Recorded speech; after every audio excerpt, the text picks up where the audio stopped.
Hey, do you know where Jolly has been disappearing to these past few days? Yes, I've been wondering too. Ah, there she is. Looking for me? Where have you been for the past few days, Jolly? Oh, I've been in the school library looking for some peace and quiet. Why are you looking for peace and quiet all of a sudden? Something bothering you? No, nothing like that. It's just that I want to be able to concentrate on preparing the poem for our literature and English class. Oh, you mean the lake is Not Isla, Chandran. It's pronounced Isle. It's another word for island. The Lake Isle of Innisfree. Yes, that's the one, Borhan. Oh, good, Jolly. Now you can help us with it, and I don't have to cut my head over it. Sure, Elena. That's not a problem at all. Okay, so how about we start on it tomorrow? Yes, tomorrow will be fine. And I didn't know how would I get through this literature in English if it weren't for you guys. And this poem, I don't know anything about it. Hey, it's not pronounced as poem, but poem. You have to get the pronunciation right if you want to learn it, Chandran. And it's not that bad, Chandran. In fact, a poem can be quite interesting. What's that saying on a man's meat? You mean one man's meat is another man's poison? I guess that describes it. Where have you been for the past few days, Jolly? Oh, I've been in the school library looking for some peace and quiet. Peace and quiet. A statement to mean a state of calm and quiet. Concentrate. A verb to give all your attention to something and not think of anything else. Oh, good, Jolly. Now you can help us with it, and I don't have to cut my head over it. Crack my head. An informal statement meaning to try very hard to figure out something. Pronunciation. A noun that means the way a language is spoken. What's that saying on a man's meat? You mean one man's meat is another man's poison? I guess that describes it. One man's meat is another man's poison. An idiom used to explain that something liked by or suitable for someone may not be liked by someone else. I think William Butler Yeats' father was a very brave man. Why'd you say that? Because not many people would be willing to give up a noble profession and all their education to become a struggling artist. I suppose William Butler Yeats got his love for the art from his father. Hi guys, sorry I'm late. Shall we start? We've already started, Borhan. Chandran was just saying that Yeats, the author of this poem, probably got his love for the arts from his father. Had his father still been alive, I'm sure it would have been the proudest moment of his life when his son received the Nobel Prize for Literature in 1923. Was this poem written before he received the Nobel Prize or after? The Lake Isle of Innisfree is taken from The Rose, which is his second collection of poems that were completed in 1893. That means before he was awarded the Nobel Prize. Alright, Jolly. Why don't you start by reading the poem out loud to us? Why don't you read the first stanza, Chandran? Okay, I'll try. I will rise and go now and go to Innisfree, and a small cabin built there of clay and wattles made. Nice bean robe will I have thee, a hive for the honeybees, and live alone in the bee-loud glade. Wow, Chandran, you seem to have a flair for reading poetry. Reading maybe, but not understanding it. I don't know what is he saying. All this talk about is building a cabin and honeybee. Don't worry, we'll explain it later. Then he goes on to say he'll have a 9 beans rolls. What is that? Have a little patience, Chandran. We'll soon come to that. The Lake Isle of Innisfree is taken from The Rose, which is his second collection of poems that were completed in 1893. That means before he was awarded the Nobel Prize. Awarded. To make an official decision to give somebody something as a payment, a prize, etc. Flair. A noun which refers to the natural ability to do something well. And a small cabin built there of clay and wattles made. Wattles. Sticks and branches. Glade. A noun referring to a grassy open space in a forest. By the way, where is this place in Innisfree? Actually, most people think it's an imaginary place invented by Yeats.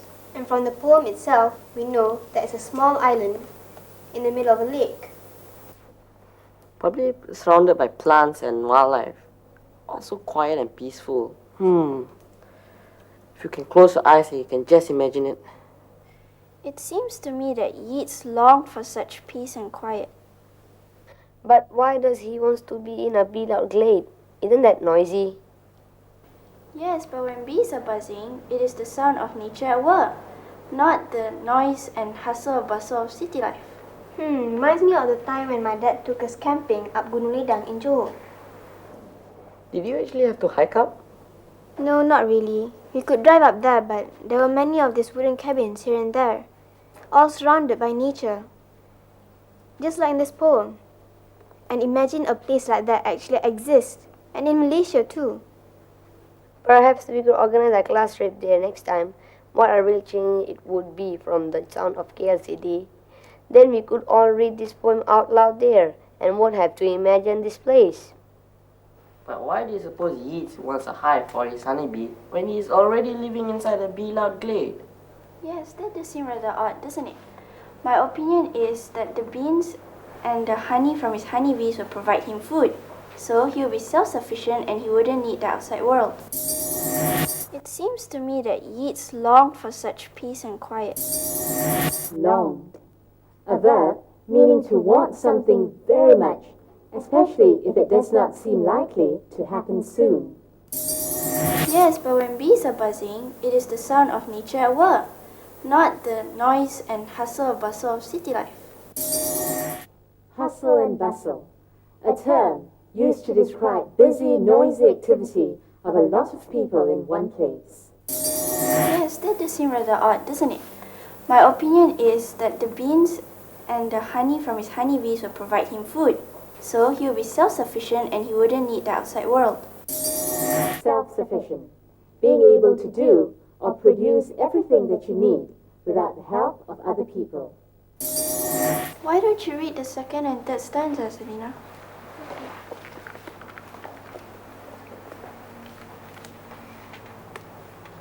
And I shall have some peace there, for peace comes dropping slow, dropping from the veils of the morning to where the cricket sings.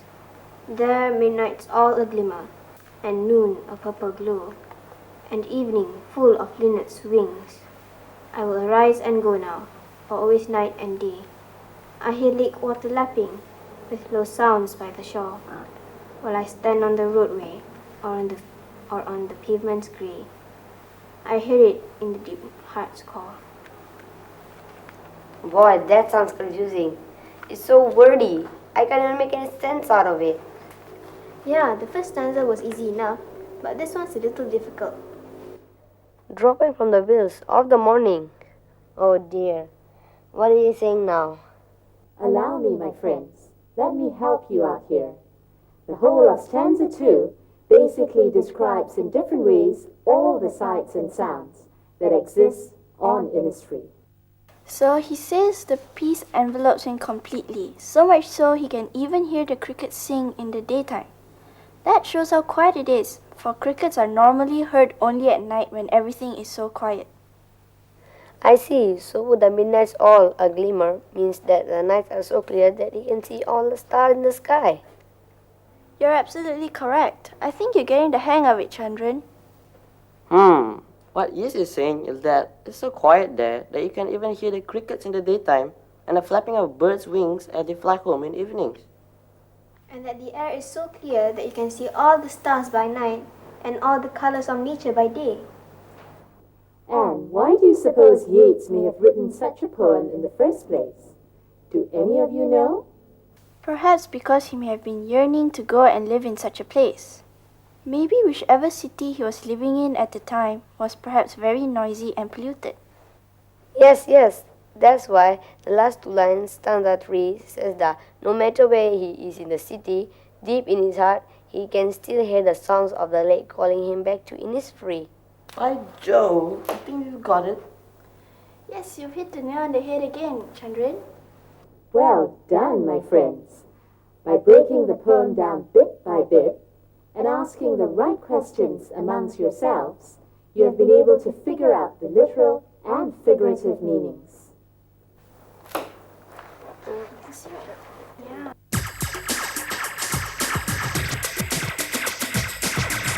There midnight's all a glimmer, and noon a purple glow, and evening full of linnets' wings. Linnet, a small brown bird.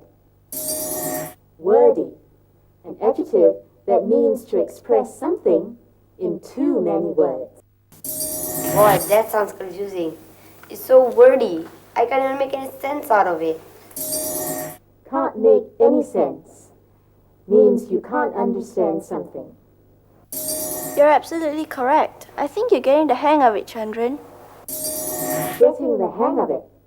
An informal saying which means learning how to do or use something or understand something. Hit the nail on the head. An idiom, a way of saying something is exactly right. Hey Jolie, thanks for all the help with the poem yesterday. I was quite prepared today and even surprised my teacher. You don't have to thank me, Chandran. I really enjoy our group study sessions together. You even pronounced the word correctly. Poem. So, have you changed your mind about literature in English class now, Chandran? Well, I suppose I'm getting to like it. Where's Borhan? Our class is putting up one of the Shakespeare's plays, Macbeth, and Boran has the lead role, so they are busy practicing now.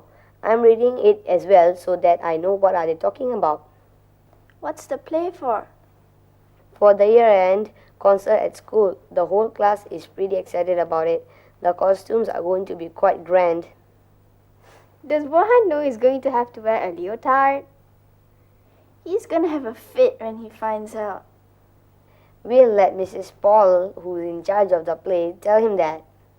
Oh, by the way, Chandran, here are the Gunung Ledang brochures you asked for. Thanks, Alina. I've already suggested it to our form teacher. He's the one who asked us for this brochure. Ever since we did the Lake Isle, I seem to be more aware of the sights and sounds of nature. Yeah, me too. Looks like literature in English classes are doing not just our English good, but making us more aware of our surroundings. We should have another session soon, and this time we should read it outside. And then it will be just like how Yeats wrote it. Come on, guys. Let's go on and watch Boran practice and see how he looks in his outfit. And on the way, you can all tell me what are the most common sounds you hear on the streets. Probably nothing more than cars horning or dogs barking or... Hey, don't jump the gun there and don't sound so sad about it. We all get our chance to hear different sounds when we go on our trip to Gunung Ledang.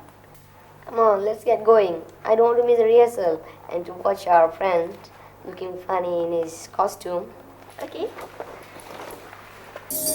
Does Borhan know he's going to have to wear a leotard?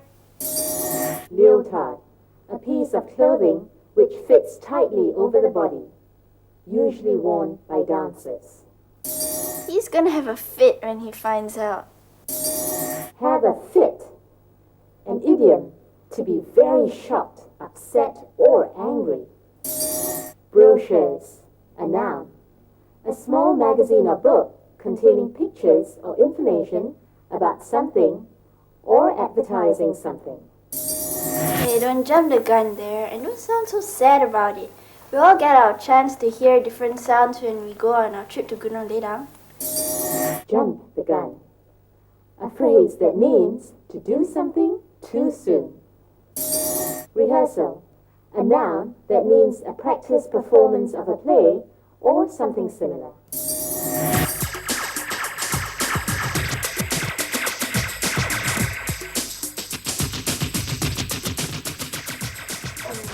Yeah, I'm so full now.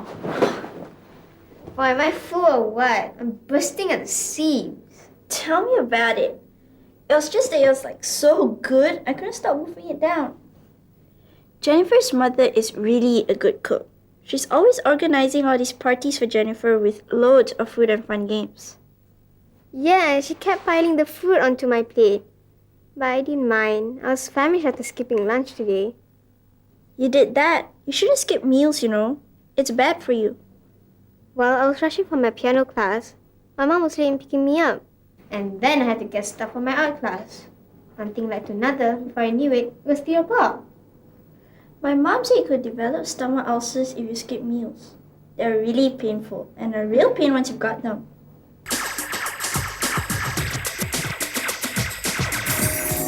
Why, am I full or what? I'm bursting at the seams. Bursting at the seams. Alina used this expression to describe how full she was. She had overeaten and was feeling very bloated. Imagine a pillow that is stuffed until the seams are almost giving way. This is how Alina must have felt. It was just that it was like so good, I couldn't stop wolfing it down. Wolfing it down. Wolfing is a slang word meaning that you eat your food very quickly without any interruption, much as how a dog would gobble up his dinner. Yeah, she kept piling the food onto my plate. But I didn't mind. I was famished after skipping lunch today. Piling food on my plate. Pile is a verb as well as a noun, depending on how you use it. Jennifer's mother, being a good host, was piling a lot of food on Alina's plate. In this case, piling is used as a verb. A pile of sticks. In this case, pile is used as a noun to denote a stack or a heap of sticks. Famished. Very hungry or ravenous. Hi! What have you girls been up to? Nothing good, I'm sure. You two look like fat cats lounging on the sofa. What do you mean? Well, we're actually recounting what a splendid time we had at Jennifer's when you guys walked in. What did you do? Anything exciting? Yes, do tell. Don't keep us in the dark. When you keep someone in the dark, it means you don't tell them what's happening. Let's see if the girls will tell the boys what they've been up to. Oh, Jennifer invited us over for a birthday, and there was a mountain of food. Kari kapitan, popia, mee siam. Not to mention rojak, rendang, ayam percik, murtabak, the whole works.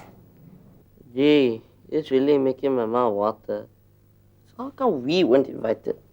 You know, being such popular guys in school and all. Yeah, unfair. Well, sorry to disappoint you guys, but it was really a hen party. Hen as in chicken? Did you dress up as chickens?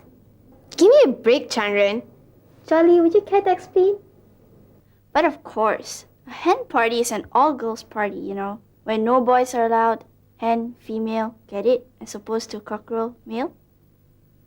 Okay. Guess you learn something new every day. Well, the least you girls could do was to pack up some food for us, right? You know, doggy bag or something. Are you crazy? You don't do that at a party unless the host suggests it. Yes, it's bad manners. My dad said that some people at his workplace really have this bad habit whenever there's an office function. They just start packing food in serviettes and squirreling it away, even before everyone has had their fill. Well, the least you girls could do was to pack up some food for us, right? You know, doggy bag or something.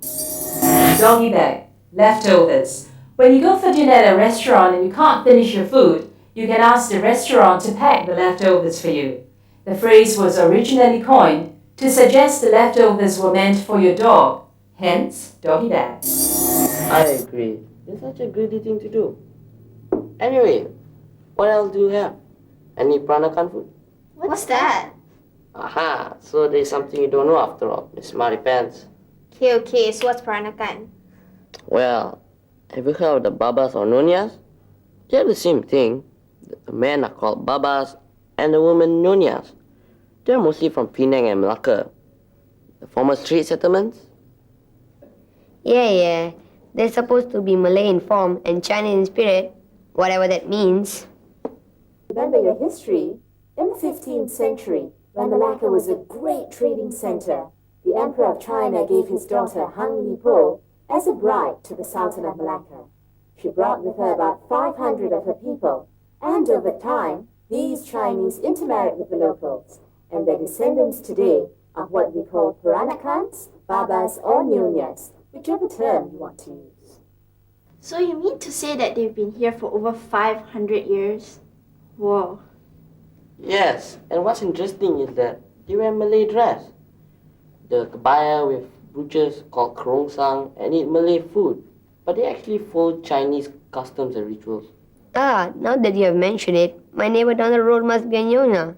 She invited us over for Chinese New Year once, and we were amazed to see all the Malay dishes. And it is good too. Otak-otak, sambal petai, paiti. The cuisine is a mix of Chinese and Malay, and they wear beaded slippers. How come you know so much about the Babas? Did you learn it from a National Geographic special or something? Or maybe one of his ancestors was a Baba. You never know. It's possible. Anyway, to answer your question, I visited the Baba and Nyonya Heritage Museum in Malacca last school holidays, and it's a fascinating place.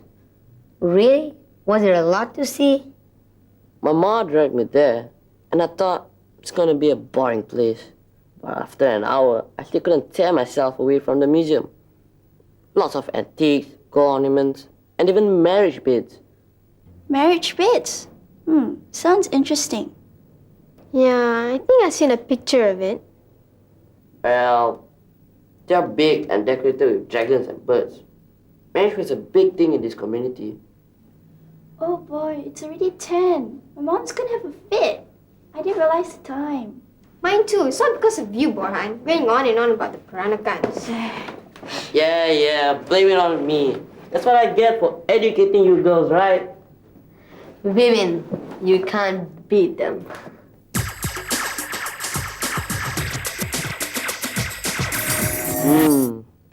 The cuisine is a mix of Chinese and Malay, and they wear beaded slippers. Cuisine, style of cooking. For instance, Malaysian cuisine is a mix of Indian, Chinese, and Malay. You know, it just struck me. There we were talking about all the delicious food that Jennifer's mother cooked, and some people don't even know where their next meal is coming from. Yes, isn't it so sad? I've never been really hungry before. Have you? I guess none of us have. We're so lucky. You probably have to be really poor or a refugee in Africa or Afghanistan to know what it feels like. I know, my grandmother used to always tell us about how hard life was during the Japanese occupation. What's that? Well, during the Second World War, the Japanese invaded Malaya. People suffered a lot. There was shortage of rice, and many people survived on sweet potato and yams, which they grew themselves. My granny too. She'd always tell us not to waste food and how they suffered during the World War. The Japanese was really cruel and cut off people's head. Oh, yuck. Can we change the subject? Well, talking about starvation, do you know there was a terrible famine in Ireland around 1841? And about 2 million people starved to death. Well, why couldn't they grow their own rice or sweet potato to feed themselves? Potatoes, actually. That's the staple food of the Irish. There was some sort of disease that destroyed their harvest, and many of the Irish went hungry. Yes, just as how rice is the staple food of Malaysians, that is, we eat it every day, potatoes are the staple food of the Irish. Meat and potato soup is a popular Irish dish. And poor Patrick had to eat roots and weeds that he dug up from the roadside. I'm impressed. So you did your potato people after all. Listen, I have it right here.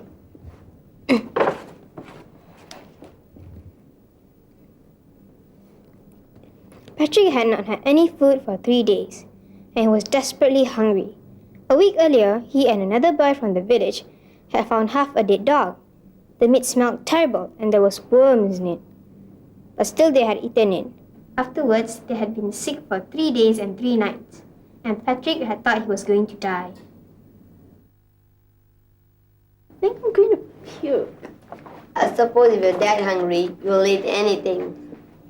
Yes, I can understand if you were desperate, but some people actually eat weird stuff under normal circumstances, like dogs, worms, and monkey brains.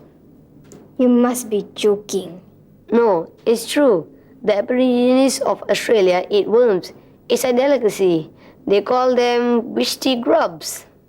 And in Hong Kong, they actually eat the monkey's brains while it's still alive. They tie the monkey under the table, make a hole in the monkey's head, and scoop up the brains. Why go so far? In Malaysia, some people hunt down sun bears and roast their paws alive. It's illegal because sun bears are endangered species. You're really sick in the head. I think I'll go see how Jordan's doing. Can we change the topic? Hey, but you started it. Yeah, with your potato people. I think I'm going to puke. Puke, to throw up or vomit. Poor Jodie. The thought of eating a dead dog with worms in its belly is enough to make her want to throw up. It's illegal because sun bears are endangered species. Endangered species. Animals that are threatened with extinction. These include sun bears, tigers, leatherback turtles, and pandas. Folks, from the famous 5, me included, that's it from all of us at Teen Station. See you next week.